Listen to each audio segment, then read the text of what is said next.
우리 옆 사람과 인사합시다. 사랑하고 축복합니다. 사랑하고 축복합니다. 요한계시록을 우리가 읽어가고 있는데요, 지금까지 읽어온 5장까지는 이 요한계시록의 서론 부분이라고 말씀드릴 수가 있고, 오늘부터 읽어나가게 될 6장부터 16장까지는 본론 부분이라고 할 수 있습니다. 그 본론 중에서도 몸체라고 할 수가 있죠. 특별히 이 요한계시록의 이 몸체에는 중요한 세 가지 내용이 있습니다. 그것은 우리가 오늘 읽은 말씀처럼 인을 때는 재앙이 나오고, 그 다음에 7 나팔의 재앙이 나오고, 마지막으로 7 대접의 재앙이 등장을 합니다. 성경의 모든 내용은 같은 주제로 맥이 통하고 있죠. 하나님의 창조와 또 인간의 타락과 또 하나님의 구원과 심판이라고 하는 그러한 맥락 속에서 성경이 관통하고 있습니다. 이 요한계시록도 이 성경 안의 일부분이기 때문에 그 내용 또한 주님의 구원과 심판의 내용이 이 책의 핵심이라고 우리가 보면 되겠습니다. 다만 요한계시록은 이 묵시문학 장르에 속했기 때문에 여러 가지 그림과 상징 언어들로 우리에게 전해져 오기 때문에 우리가 그것을 이해하기가 좀 어려울 뿐이지, 그 메시지가 이야기하는 것은 우리가 구약이나 신약이나 다른 우리가 애독하는 성경들과 다를 바 없는 똑같은 내용을 우리에게 전해주고 있다는 사실을 우리가 잊지 말아야 합니다. 이 요한계시록은 특별히 우리가 알지 못하는 어떤 우리가 잘 모르는 특별한 이야기가 우리에게 전해져 오는 것이 아닙니다. 우리가 그것을 잘 이해하지 못했을 뿐이지요. 그러므로 오늘 우리가 읽게 되는 이 7 인을 때는 그 재앙에 대한 내용의 말씀도 우리가 너무 어렵게 접근할 이유는 없습니다. 특별히 이 7 인을 떼는 것과 또 7 나팔의 재앙과 7 대접의 재앙, 이 세 가지는 동일한 심판 때에 일어날 재앙에 대한 것을 여러 각도에서 우리에게 설명을 해주는 것이라고 보면 되겠습니다. 우리가 다양한 각도에서 보면 조금 더 구체적으로 그 내용을 우리가 알 수가 있기 때문이죠. 그러니까 세 번의 다른 의미의 재앙에 대한 설명을 다른 의미로서 이렇게 다시 비춰주고 있을 뿐이라는 겁니다.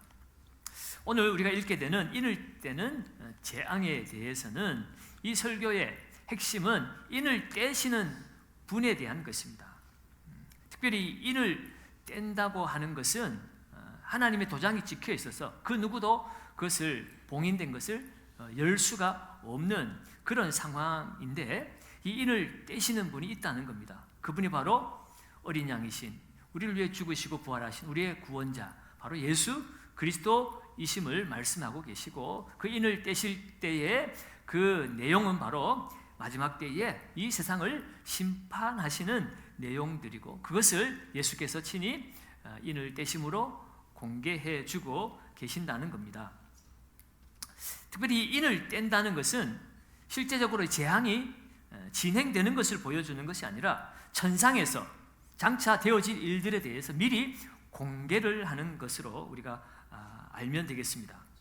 아직까지 이 지상에서는 그것이 재앙이 시작되지 않았지만 앞으로 이 마지막 때에 이러한 일들이 일어날 것이라고 하는 전체적인 밑그림을 공개를 하고 있는 것이죠.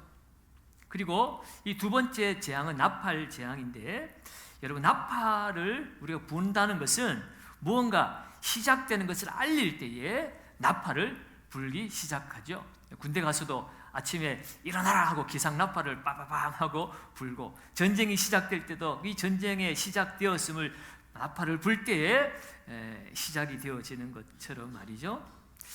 그래서 앞으로 우리가 이제 나팔 재앙도 함께 보시게 되겠지만, 전체적인 흐름을 우리가 알기 위해서 말씀드리자면, 이 나팔의 재앙이라고 하는 것은 주님의 그 재앙이 이제 막 시작이 된다는 것을 선언하는 의미에서 이 나팔 재앙이 우리에게 알려주고 있는 것으로 우리가 받아들이면 되겠습니다. 그리고 이제 그 나팔이 재앙이 소개되고 난 이후에 7 대접을 쏟는 재앙이 나오는데, 이것은 이제 실제로 그 재앙이 진행되어서 그 재앙이 마감되어지는 것을 나타내는 내용이라고 말씀드릴 수가 있습니다. 그러면 여러분, 우리가 이제 읽어 나가게 될 7 인을 떼는 재앙, 또 7 나팔 재앙, 또 7 대접의 대재앙, 이 재앙에 대한 내용은 이 시간적인 순서로 우리가 받아들일 것이 아니라 논리적인 순서로 이 재앙을 우리가 이해를 해야 합니다. 바꿔 말하면 이것이 어떤 재앙이 이루어지는 어떤 성취의 순서대로, 그러니까 7 인의 재앙이 나타나고 그것이 끝난 다음에 또 7 나팔 재앙이 진행이 되고 그것이 끝난 다음에 또 7 대접 재앙이 시작된다. 이렇게 시간적인 순서가 아니라는 겁니다. 그냥 환상의 순서일 뿐이에요. 환상을 그냥 그렇게 3가지로 환상을 보았을 뿐이지, 이것을 어떤 시간순의 재앙이 순서대로 이렇게 이루어진다라고 우리가 받아들여서는 안 된다는 겁니다.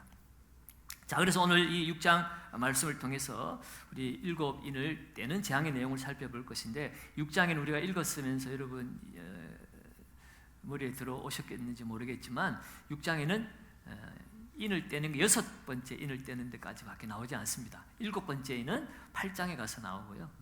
그래서 오늘은 6번째 인을 떼는 데까지의 말씀을 우리가 함께 상고해 보도록 하겠습니다. 자, 먼저 1절입니다. 내가 보매 어린 양이 7인 중에 하나를 떼시는데 라고 말하고 있죠. 여러분, 사도 요한이 5장에서 이 인을 뗄 사람이 없다는 것 때문에 그야말로 통곡을 하지 않았습니까? 그런데 이 세상에 그 어떤 피조물도 이 인을 뗄 자격을 가진 사람이 없었는데, 이 마지막 때에 하나님의 그 역사의 비밀을 밝혀줄 수 있는 분이 계시다는 거예요. 그분이 바로 어린 양이시라고 말씀합니다. 그 어린 양은 바로 우리의 구세주 예수 그리스도를 말씀하시고, 그분이 바로 이 세상 마지막 때에 이 세상 역사를 진행하시고 또 마지막 심판과 종말을 이루시는 분이심을 우리에게 오늘 이 말씀은 알려주고 있습니다. 그리고 오늘 이 인을 떼는 그 내용 중에 4번째 인까지는 우리가 앞서 살펴본 보좌 앞에 있는 4생물에 의해서 도입이 되고 있음을 보게 됩니다. 1절 하반절 보면 그때에 내가 들으니 4생물 중에 하나가 우레소리와 같이 말하되 오라 하기로 그랬죠. 여러분, 이 4생물은 하나님 앞에서 하나님 부리시는 천사이기도 하고 또 모든 피조물들을 대표하는 그런 존재로서도 우리가 이 4생물을 받아들일 수 있다고 말씀을 드렸습니다. 그러니까 오늘 이 4생물의 등장은 하나님의 그 심판이 이 모든 피조 세계의 파괴를 초래하는 어마어마한 심판이 될 것임을 가르쳐주고 있다고 볼 수가 있습니다. 자, 그렇다면 이 첫 번째 인을 떼는데 어떤 내용이 나타나는가? 2절 말씀을 봅니다. 2절 말씀을 보면 이에 내가 보니 무엇이 있다고 그랬습니까? 흰 말이 있는데 그 탄자가 뭘 가졌어요? 활을 가졌고 멸관을 받고 나아가서 이기고 또 이기려고 하더라라고 이야기를 합니다. 여러분, 이 활을 가지고 흰 말을 탄 자는 1세기에 유일하게 말을 타고 전쟁을 했던 파르티아인을 지칭한다고도 합니다. 그리고 이 흰 말은 승리의 상징이기도 합니다. 이 파르티아인들은 로마 제국의 동쪽에서 이 로마 사람들을 아주 위협을 했던 무시무시한 존재들이었습니다. 오늘 이 흰 말을 타고 이 전쟁에 사용되는 활을 가진 사람, 이 사람이 하시는 일이 바로 심판의 때에 하시는 일인데, 그가 멸관을 받았다는 거예요. 멸관을 받았다는 것은 이미 승리했다는 겁니다. 이미 이긴 사람이에요. 그런데도 나아가서 이기고 또 이기려고 하더라. 이미 이겨서 멸관을 받아 가진 그런 존재가 나가서 이기고 또 이기려고 하더라. 그야말로 아주 심판의 때에 계속해서 이기려고 하는 맹렬한 그 심판의 모습을 우리에게 의미한다고 볼 수가 있습니다. 오늘 이 말씀이 우리에게 주는 위로가 무엇일까? 그것은 바로 이 무서운 종말의 심판 안에서도 주님의 승리는 중단되지 않는다는 것입니다. 이미 주님은 승리하셨어요. 승리한 자로서 이 세상을 심판하시는데 이겼는데 또 이기려고 하고 또 이기려고 하고, 주님의 그 승리가 중단되지 않고 계속되어진다는 것이고, 이 말씀은 또한 그 재앙과 심판 앞에서 우리 성도들은 확실하게 우리 주님이 우리를 끝까지 구원해 주시고 승리하게 해 주신다는 사실이 오늘 이 말씀을 통해서 우리는 위로를 받게 되는 거죠.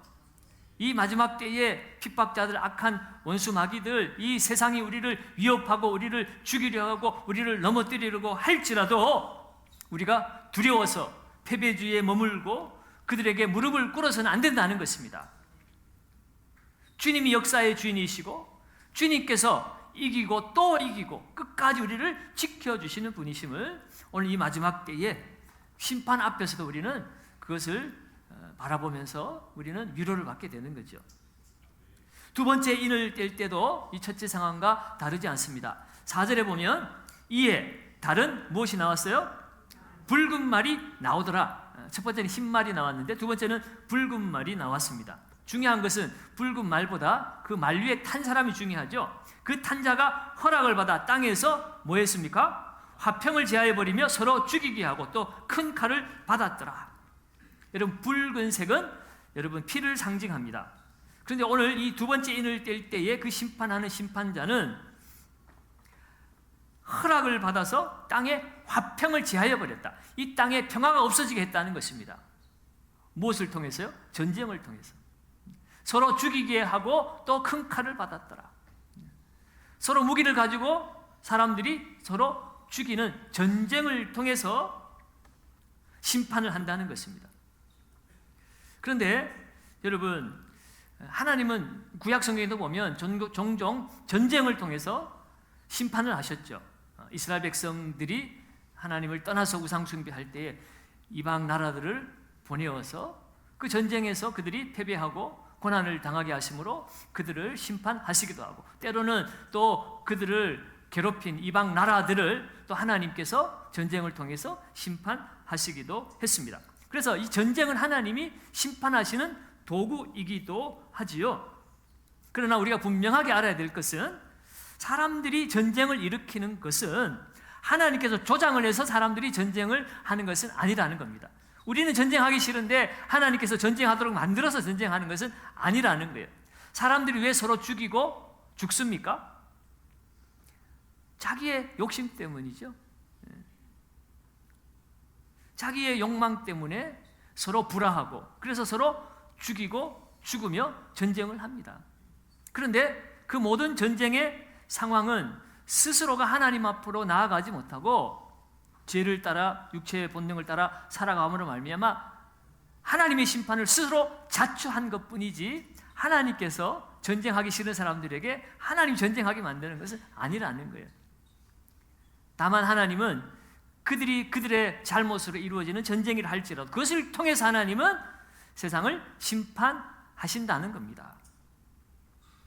그러한 일들이 지금 이 마지막 때에 이 심판들이 이루어지고 있다는 거예요. 그래서 여러분, 이 말씀을 우리가 요한계시록 읽으면서 마지막 때가 도대체 언제야? 그 마지막 때 그 때를 찾아내려고 애쓰지 마세요. 이미 그 마지막 때는 시작되었어요. 이 성경이 말하는 종말의 때는 거듭 강조해서 말씀드립니다. 예수님이 초림하실 순간부터 예수님이 다시 오시는 재림의 이 사이, 이 모든 시간은 다 마지막 때예요. 종말의 때예요. 그러니까 이 계시록에서 우리에게 알려주고 있는 이 사실들이 이미 우리 안에 이루어지고 있을 수도 있고, 이미 이루어진 것이 있을 수도 있고, 앞으로 이루어질 수도 있고, 지금 우리 가운데 이러한 일들이 일어난다는 겁니다. 자, 그리고 세 번째 인을 떼는 것이 나오죠. 이번에는 검은 말이 나옵니다. 그리고 그 검은 말을 탄 자의 손에 저울을 가지고 있다고 오늘 성경은 기록하고 있죠. 그런데 5절 말씀해 보니까 셋째 인을 떼실 때에 내가 들으니 셋째 생물이 마르되 오라 하기로 내가 보니 검은 말이 나오는데 그 탄 자가 손에 저울을 가졌더라. 여러분, 이 검은색은 흉작과 기근을 상징하는 색깔입니다. 그래서 여러분, 손에 저울을 가지고 있다라고 말하는 것은 이 마지막 때에 경제적인 재앙이 임할 것임을 예고하는 것이에요. 그래서 이 흉작과 기근으로 말미암아 하나님이 심판하시고 사람들에게는 그 재앙이 심판으로 찾아온다는 거예요. 자, 6절에 보면 내가 내 생물 사이로부터 나는 듯한 음성을 들으니 이르되 한 데나리온에 밀 한 대요 한 데나리온에 보리 석 대로다 라고 이야기합니다. 한 데나리온은 성인 남성이 나가서 하루 종일 일을 하고 받는 품삯이 한 데나리온입니다. 그런데 그 하루 임금에 해당하는 그 돈을 가지고 살 수 있는 것이 당시에는 밀 한 말 그리고 보리 3마리였어요. 그런데 지금 마지막 때 심판의 때는 어떻다는 거예요? 밀이 한 대요 보리 석 대밖에 살 수 없다는 거예요. 물가가 얼마나 폭등했습니까? 10배가 뛰어버려. 10배. 평소에는 한 말 살 수 있는 그 돈이 이 심판의 경제적인 심판이 찾아오면 10배가 뛰어가지고 한 대밖에 못 산다는 거예요. 보리는 3마리 아니라 석 대밖에 못 산다는 거죠. 이 이유는 바로 흉작과 기근으로 인해서 이러한 일들이 일어나게 될 것임을 말씀합니다. 그런데 감람류와 포도주는 해치지 말라라고 이야기를 하고 있어요. 여러분, 감람류와 포도는 시편 80편 8절을 비롯한 성경의 많은 구절을 보면 신실한 이스라엘 백성들의 남은 자를 지칭할 때 이스라엘을 대표하는 것이 감람나무와 포도나무 아니겠어요? 그렇죠? 그래서 이 감람류와 포도주는 해치지 말라라고 하는 것은 그러한 심판이 이루어지는 가운데서도 하나님은 하나님의 백성을 보호하신다고 하는 것을 우리에게 나타내고 있다라고 우리가 보면 되겠습니다. 자, 그럼 네 번째 인을 뗄 때는 어떤 일이 일어나는가? 이 네 번째 인을 뗄 때는 8절에 보니까 내가 봄에 청황색 말이 나오는데, 그리고 이 청황색은 창백한 시체의 색깔이에요. 청황색이 부르스르한, 사람이 죽으면 그렇게 색깔이 변하죠. 그래서 이것은 질병과 죽음을 의미한다고 볼 수가 있습니다. 그래서 이 청황색 말을 탄 자의 이름이 뭐라고 그랬습니까? 사망이라고 그랬어요. 사망. 이 청황색 말을 타고 심판을 하는 그 사람은 사망이라는 이름을 가졌다는 거예요. 그리고 그 사망의 뒤를 누가 따르고 있습니까? 음부가 그 뒤를 따르더라. 음부는 바로 지옥을 말하는 거죠. 지옥의 권세가 이 사망을 따르고 있다는 겁니다. 그런데 그들이 땅 4분의 1의 권세를 얻어 검과 흉령과 사망과 땅의 짐승들로서 죽이더라 라고 이야기를 하고 있어요. 검과 흉령과 사망과 땅의 짐승들, 검과 흉년, 전쟁과 기근을 통해서 앞에서 심판의 때에 이루어질 일을 우리가 보았습니다. 그런데 그것으로 끝나지 않고 이제는 사망과 땅의 짐승들을 도구로 삼아 사람들을 죽이고 심판한다고 이야기를 합니다. 여기서 이 사망이라고 하는 것은 전염병이나 또는 질병으로 번역하는 것이 더 어울리는 번역이에요. 그러니까 단순히 이제 이 심판의 때에 기근이나 전쟁만으로 심판이 이루어지는 것이 아니라 여러 가지 전염병, 오늘 같으면 코로나나 다양한 이런 전염병들이 일어나고 또 우리가 알지 못하는 여러 질병들이 나타나서 마지막 때에 사람들이 죽임을 당하게 될 것임을 이야기를 하고 있지요. 그러니까 이 마지막 때에 심판이 점점 갈수록 그 강도가 더 세져 간다는 거예요. 단순히 기근이나 전쟁으로만 끝나는 것이 아니라 이러한 전염병으로 인한 또 질병으로 인한 그런 죽음이 계속해서 이 심판의 강도를 더하여 가고 있음을 우리에게 알려주고 있죠. 자, 그런데 땅 4분의 1을 죽인다고 합니다. 이것은 엄청난 심판이 되겠지만 그 일로 인하여서 전체가 다 한 번에 망하는 것은 아니라는 거죠. 다시 말해서 하나님의 긍휼이 있다라는 것을 우리에게 주고 있습니다. 누가 그 긍휼을 받겠습니까? 바로 저와 여러분들이 그 긍휼을 받는 사람들이죠. 이 땅 가운데 이런 전염병, 전쟁, 또 여러 가지 질병 이런 것들이 오늘날 우리를 뒤덮고 있지만 그 가운데서도 우리가 하나님을 의지하고 나아갈 때 하나님께서 하나님의 긍휼로 우리를 지켜주시고 보호하여 주신다는 사실을 오늘 이 말씀을 통해서 우리가 깨달을 수가 있습니다. 자, 다섯 번째 인이 열릴 때는 이번에는 이 네 번째 인까지는 그 네 생물이 주도해서 말을 탄 자들이 나타났습니다만 다섯째 인에는 이 말 탄 자가 나타나지 않고 다섯 번째 인을 열릴 때는 순교자들이 나타났습니다.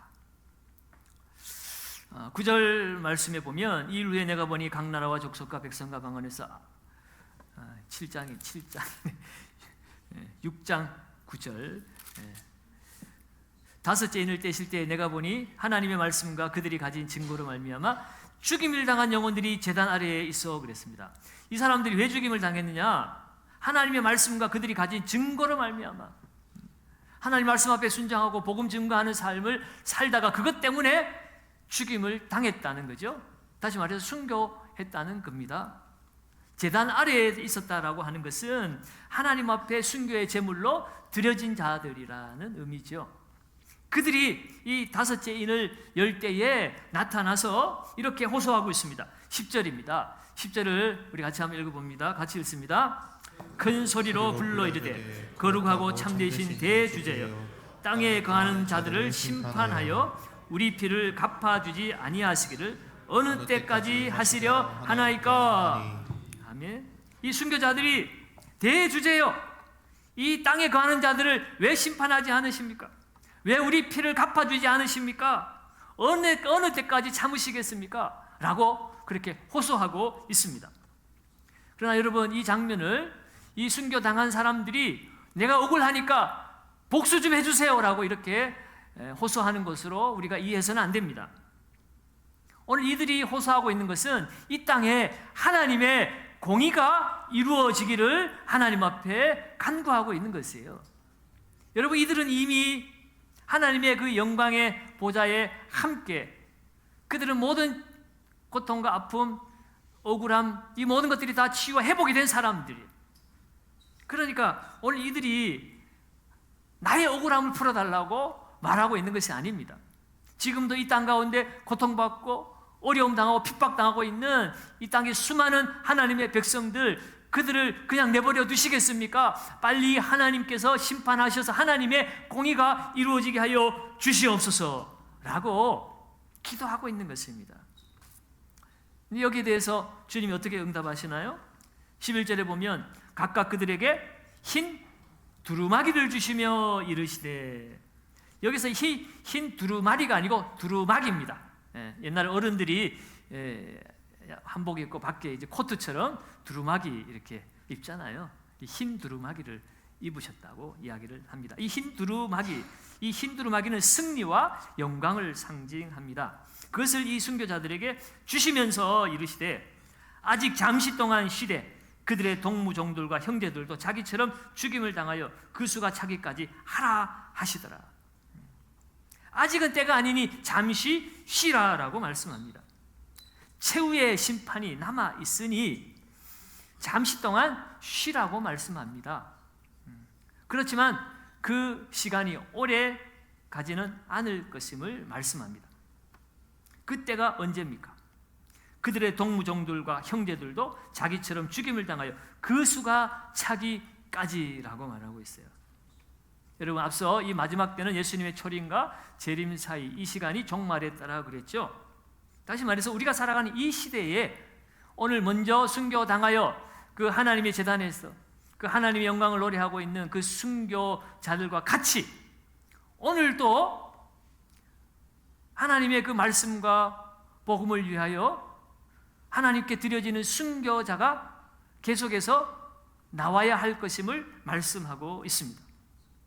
여러분 지금 우리는 너무나 편안한 환경에서 신앙생활을 하고 있으니까 뭐 순교자가 있겠는가라고 말하지만 여러분 조금만 눈을 돌려서 저 북한 땅을 보십시오.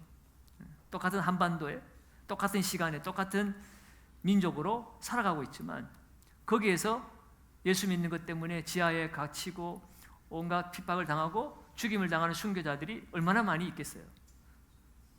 지금도 저 이슬람권에서 얼마나 많은 사람들이 예수 믿는 것 때문에 돌에 맞아 죽고 칼에 찔려 죽고 지금도 순교자들이 계속해서 나타나고 있습니다.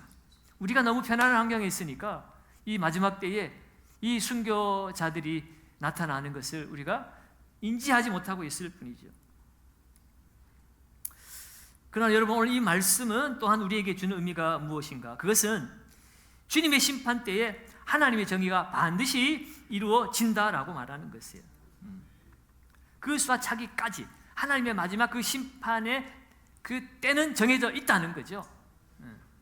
그때 하나님의 공의가 이루어지고 하나님의 완전한 심판이 이루어질 것임을 우리에게 확인해 주는 말씀이기도 합니다. 그 때를 우리가 알 수 없지만 분명히 있다는 거예요. 분명히 있다는 겁니다. 그것이 내일일 수도 있고 한 달 후가 될 수도 있습니다. 지금이 바로 주님이 약속하신 종말의 때이기 때문입니다. 자, 그리고 여섯째 인을 뗄 때에는 우주적인 심판이 이루어질 것임을 묘사하고 있습니다. 12절에서 14절까지 말씀을 한번 보시겠습니다. 내가 보니 여섯째 인을 떼실 때에 큰 지진이 나며 해가 검은솔로 짠 상복같이 검어지고 달은 온통 피같이 되며 하늘의 별들이 무화과 나무가 대풍에 흔들려 설익은 열매가 떨어지는 것 같이 땅에 떨어지며 하늘은 두루마리가 말리는 것 같이 떠나가고 각 산과 섬이 제자리에서 옮겨지매. 여섯째 인을 뗄 때에 어떤 재앙이 일어나냐? 지진이 나고 해가 달이 색깔이 막 변하기 시작하고 그리고 하늘의 별들이 막 떨어지고 산과 섬들이 이리저리 막 옮겨지는, 그야말로 심판의 강도가 어마어마한 우주의 대격변이 일어나는 것 같은 그런 일들이 벌어진다고 하는 것입니다. 여러분, 이것이 문자적으로 그렇게 이루어질지는 확신은 할 수는 없습니다. 우리는 다 알 수는 없어요. 이것이 그냥 상징적인 것인지 아니면 실제로 마지막 심판 때는 이 우주가 격변하는, 진짜로 별이 떨어지고 뭐 해와 달의 색깔이 변하는지 뭐 우리는 알 수는 없지만, 중요한 것은 이 말씀이 의미하는 바는 이 마지막 그 심판의 때가 얼마나 크고 두려운 날이 될 것인가, 그것을 우리에게 알려주는 것입니다. 여러분, 이러한 큰 심판이 이루어질 때에 사람들의 반응은 어떠할까요? 그 반응이 15절과 17절 말씀에 나와 있습니다. 땅의 임금들과 왕족들과 장군들과 부자들과 강한 자들과 모든 종과 자유인이 굴과 산들의 바위 틈에 숨어 산들과 바위에게 말하되 우리 위에 떨어져 보좌에 앉으신 이의 얼굴에서와 그 어린 양의 진노에서 우리를 뭐하라고요? 가리라. 그들의 진노의 큰 날이 이르렀으니 누가 능히 서리요 하더라. 여러분, 이 마지막 때 신분과를 막론하고 모든 사람은 다 그 하나님의 진노 앞에, 심판 앞에 그저 자기의 몸을 가리기에 바쁩니다. 지금은 뭐 자기가 막 하나님인 것처럼 권력을 휘두르고 사람들을 핍박하고 돈으로 자랑하고 자기의 배움을, 지식을 자랑하고 마치 지 세상인 것처럼, 영원히 내 세상인 것처럼 그렇게 살아가는 이 교만한 인생들도 마지막 하나님의 때 그 심판이 이르면 왕도 임금도 장군도 뭐 탱크를 가졌어도, 총을 가졌어도, 칼을 가졌어도, 돈을 수억만금을 가졌어도 이 심판을 피하지 못하고 두려운 나머지 그들은 뭐라고 외치고 있습니까? 보좌에 앉으신 그 얼굴에서와 그 어린 양의 진노에서 우리를 가리라. 누구에게 얘기해요? 산들의 바위 틈어서 산들아 바위야 우리 좀 가려주라. 숨어가지고 산아 바위야 그 하나님의 영광 앞에서, 그 어린 양의 진노 앞에서 우리를 좀 가려줘서, 우리를 좀 막아줘서 우리 좀 살게 해주라. 그렇게 외치고 있는 거예요. 여러분, 오늘 이 마지막 때의 이 심판의 장면은 하나님의 절대 주권과 그 심판의 엄중함에 대해서 우리에게 알려주고 있습니다. 여러분, 우리는 이 마지막 때의 경고를 심각하게 받아들이고 회개할 것은 회개하고 하나님의 은혜를 붙들어야 할 줄 믿습니다.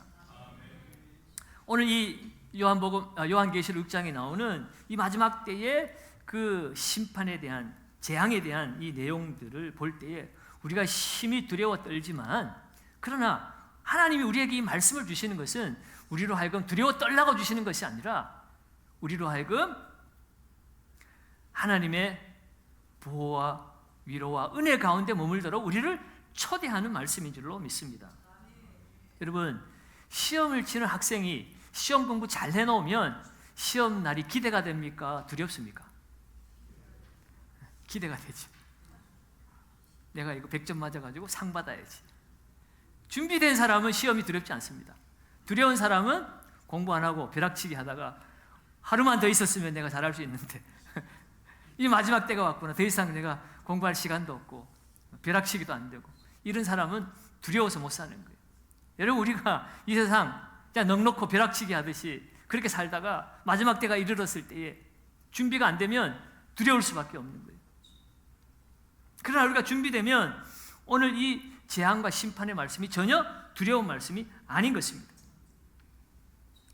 여러분은 어때요? 오늘 이 말씀을 읽으면서 두렵습니까? 담담합니까?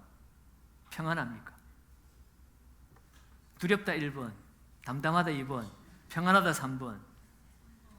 3번 할렐루야. 담담하다, 이거는 목사님 설교를 너무 어렵게 해요. 너무 설교가 재미없어요. 못 알아듣겠어요, 이 얘기. 1번과 3번만이 훌륭한 사람들이. 두렵거나 평안하거나 어쨌든 설교가 들린다는 이야기인데, 두렵지도 않고 평안하지도 않는다는 것은 설교가 안 들린다는 소리예요. 그는 담임 목사가 설교를 못한다거나 아니면 여러분들이 딴 생각하고 있다거나. 여러분, 이 요한계시록 말씀을 우리가 그냥 제쳐두지 마시고 한 번 정도는 좀 이렇게 깊이 심각하게 한번 읽을 필요가 있습니다. 그래서 여러분, 금요일 날 오실 때에 미리 집에서 한번 읽어보시고 또 여러분 나름대로 한번 묵상하시고 그리고 와서 또 들으면서 확인하고 그 말씀 안에서 우리가 새로워질 수 있었으면 좋겠습니다. 특별히 이 재앙에 대한 말씀을 우리가 잘 알아야 되는 이유는요, 이 이단들이 이 재앙에 대한 이야기를 가지고 우리를 미혹하기 때문에 그래요. 우리를 두렵게 만들어서 우리를 미혹하는 것입니다. 너 이 심판에서 심판 안 받을 자신이 있냐 이러면서 이 심판을 또한 기성교회나 또 목자들이나 성도들을 향해서 이 심판을 쏟아낸다라고 그렇게 가르치고 사람들을 미혹합니다. 그러나 여러분, 우리가 알아야 될 것은 이 심판을 당하고 진노를 당할 자들은 교회와 목자나 목사나 성도들이 아니라 주님을 믿지 않는 불신자들을 향한 심판의 말씀입니다. 주님을 핍박하고 교회를 대적하는 자들을 향한 주님의 심판의 말씀인 것이에요.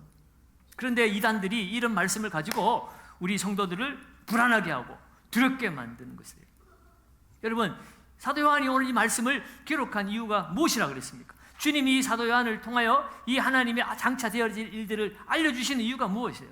당시에 이 요한과 초대교회 성도들은 극심한 핍박 가운데 있었습니다. 로마 당국의 핍박이 있었고 이단들의 그런 핍박이 있었고 또 경제적으로 이 세상 사람들로부터 조롱과 핍박을 당하고 있고, 그야말로 예수 믿는 것이 너무나 힘들고 어렵고 눈물 나는 일이었어요. 무덤에서 톡을 해서 그들의 믿음을 지키며 순교를 당하면서 정말 내가 이렇게 예수 믿는 것이 맞는 것일까? 회의가 들기도 하고 때로는 이 신앙을 집어던지기도 하고, 이런 시대에 있는 성도들을 붙잡아주기 위해서 우리 주님 위로해 주시기 위해서 위로의 말씀으로, 격려의 말씀으로, 소망의 말씀으로 주신 것이 이 요한계시록이라는 것이에요. 그러니까 여러분, 예수 믿고 하나님의 구원받은 자녀가 된 우리들이 왜 이 심판을 두려워합니까? 왜 하나님께서 자기 목숨까지 버리며 우리를 구원해 주셨는데 우리에게 이렇게 겁주면서 우리를 불안하게 만들겠어요? 우리를 불안하게 만들고 두렵게 만드는 것은, 그것은 원수 마귀 사단이 하는 일입니다. 이단에게 쏟아 넘어가서는 안 됩니다. 여러분, 아무리 극심한 핍박이 있어도 하나님 지켜주시고 위로해 주시는 겁니다. 그래서 7장에 가면 이러한 핍박과 환난과 어려움 속에서도 얼마나 주님 안에 있는 자가 안전한지, 얼마나 확실하게 구원받았는 것인지를 우리에게 보여주고 있습니다. 7장의 내용은 다음 주에 함께 말씀을 나누도록 하겠습니다. 그렇다면 여러분, 오늘 이 마지막 때를 살아가는 우리들은 무엇을 해야 되겠습니까? 우리가 예수 잘 믿는 것은 당연한 거고, 예수 믿지 않고 이 심판을 당하게 될 내 가족들, 불신 가족, 불신 친구, 불신 이웃들, 그들에게 부지런히 이 생명의 복음을 전해야 될 것 아니겠습니까? 그리고 이 세상 돈, 명예, 권세에 미혹되어서 주님을 떠나는 일이 없어야 할 것입니다. 여러분, 역사의 중심은 예수 그리스도예요. 마지막 때에 이 역사의 그 인을 떼고 닫을 수 있는 분은 오직 예수밖에 없다는 것입니다. 여러분, 이것을 우리가 기억해야 돼요. 유능한 대통령이 나오면 되나? 똑똑한 재벌이 나오면 이 나라가 살 수 있나? 아니라는 겁니다. 예수가 붙들어야만 되는 거예요. 예수가. 우리는 이 믿음을 가지고 주님을 붙들고 나아갈 때 우리의 삶에, 가정에, 기업에, 학교에, 이 나라에 그 어떤 일이 나타나도, 아무리 두렵고 무서운 일이 나타나도 이 세상을 하나님이 통치하고 계시다, 하나님이 다스리고 계시다, 하나님 모르는 것이 없어요. 인을 떼시는 분은 하나님이세요. 사람이 뗄 수가 없어요. 하나님이 역사를 움직여 가시지 사람이 역사를 함부로 만들어가는 것이 아닙니다. 자기는 자기 죄로 말미암아 전쟁을 하는 것이지만 하나님 그 전쟁을 통해서도 하나님 심판하시는 거예요. 여러분, 이 나라에 뭐 혼란스럽고 여야가 싸우고 뭐 지지고 볶고 하는데 힘들고 어렵습니다, 우리가. 그죠? 그럼에도 불구하고 우리가 붙들어야 될 것은, 사람 붙들면 또 실망할 수밖에 없어요. 우리 사람 한두 번 붙들었습니까? 정권 바뀔 때마다 이 사람이면 되겠지, 이 사람이면 되겠지, 한두 번 속았어요. 거기 너무 목매지 마세요, 여러분. 주님을 붙들어야 되는 것입니다. 주님이 사람을 변화시키는 것입니다. 여러분, 그러므로 주님이 하신 그 말씀이 성취될 때를 기대하면서 오늘도 우리는 이 말씀 속에서 우리의 삶을 그 말씀 따라 실천해 내면서 나를 향하신 그 하나님의 놀라운 구원의 은혜에 감격하고 나를 살아가신 그 사랑으로 이웃을 사랑하면서 주님이 행하실 일들을 기대하고 주님이 오실 때를 기다리며 살아가는 것이 오늘 이 땅을 마지막 때를 살아가는 지혜로운 성도의 삶인 줄로 믿습니다. 우리가 다 이와 같이 되어서 하나님을 기쁘시게 하고 사람을 행복하게 하는 우리 모든 성도들 되시기를 예수님의 이름으로 축원합니다.